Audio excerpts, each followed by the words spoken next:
Most people approach us by calling the Cruse helpline, and sometimes there will be a volunteer on duty waiting to respond immediately to your call, but more often the answer phone and then the volunteer calls back, "How can we help?"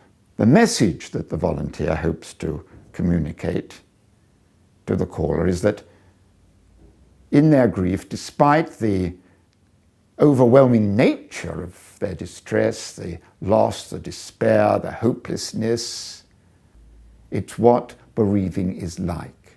So the caller need not fear that he or she is going mad, nor that they are alone.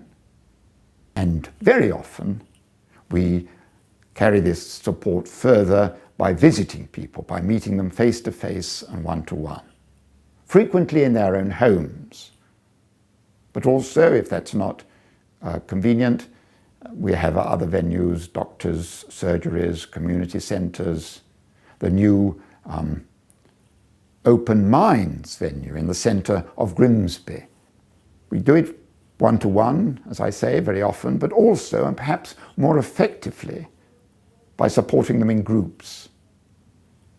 6, 8, perhaps 10 bereaved people meet as a support group with 2 Cruse volunteers to facilitate the group, to help it move forward. And because they are all fellow sufferers, they realize that people understand what they're talking about when they come to tell their stories, and that they're not alone in the way that they had felt before. People in the group bond very closely, each helping one another. It's a way of beginning to be in control of life rather than simply powerless in the face of what's happened. There's also a friendship group that we organise on every other Wednesday afternoon in St Aidan's Church in Cleethorpes. This provides support for bereaved people who have begun to come to terms more with their loss. They're ready now to pick up some of the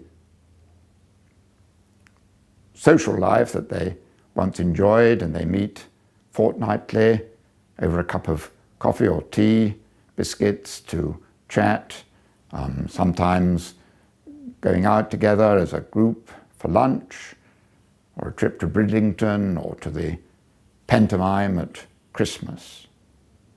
So those are the services that our branch provides.